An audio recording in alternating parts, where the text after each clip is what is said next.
Which big block was king? The late 60s and early 70s gave us some of the most powerful cars Detroit ever built. From Chevrolet's Chevelle SS454 LS6, Ford's Torino Cobra 429, to Mopar's HEMI-powered beast, the big block era was the height of American muscle. In this video, we explore the origins of the big block craze with the Pontiac GTO, Chevy's Chevelle SS454, the most powerful factory muscle car, Ford's Torino Cobra 429 Super Cobra Jet, Mopar's GTX, Charger, and the legendary 426 Hemi. Why the era ended, and why collectors still chase these cars today. Don't miss this deep dive into the horsepower arms race that shaped muscle car history. Comment your favorite big block muscle car, and subscribe for more from CarSwagger. Welcome to CarSwagger, your home for horsepower and heritage. Today, we're digging into the rise of the big block era, a time when American automakers went wild and stuffed monster V8s into mid-size cars.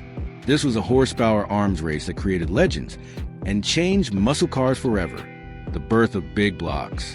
The muscle car story begins with Pontiac's GTO in 1964, a mid-size car with a 389 cubic inch V8. It sparked a revolution.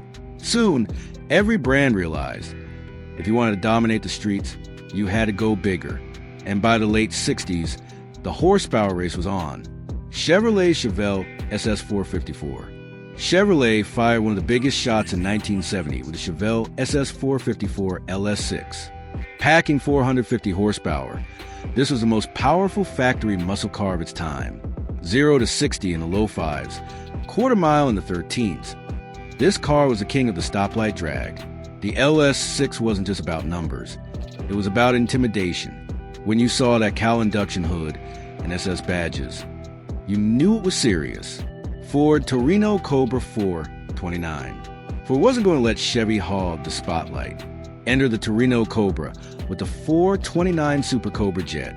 Built with racing in mind, this beast had a massive 7.0-liter V8 making up to 375 horsepower.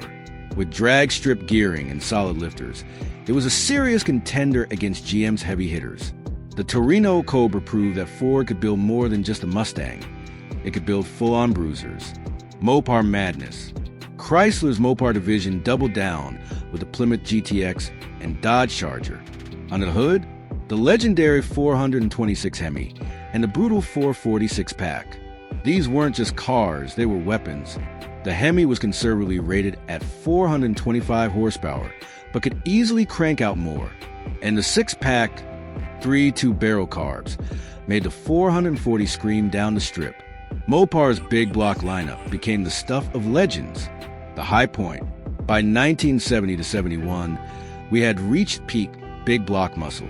Every brand was in the fight. Pontiac GTO Judge with Ram Air 4, Buick GSX 455 Stage 1, Oldsmobile 442 W30. It was an all-out horsepower war. For the customer, this was paradise. You could walk into a dealership and leave with a 400-plus horsepower street machine, straight off the lot. The fall, but paradise didn't last. Insurance premiums, emissions regulations, and the oil crisis killed the big block muscle almost overnight. By 1973, horsepower ratings plummeted. The big block era was gone, but it left behind legends that still turn heads and bring big money at auctions today. So here's the question for you. Which big block monster was the king of the streets? The Chevelle 454? The Torino 429? The HEMI-powered Mopars? Drop your answer in the comments. And don't forget, subscribe, and ride with us here at CarSwagger for more muscle car history. Thanks for watching. Peace.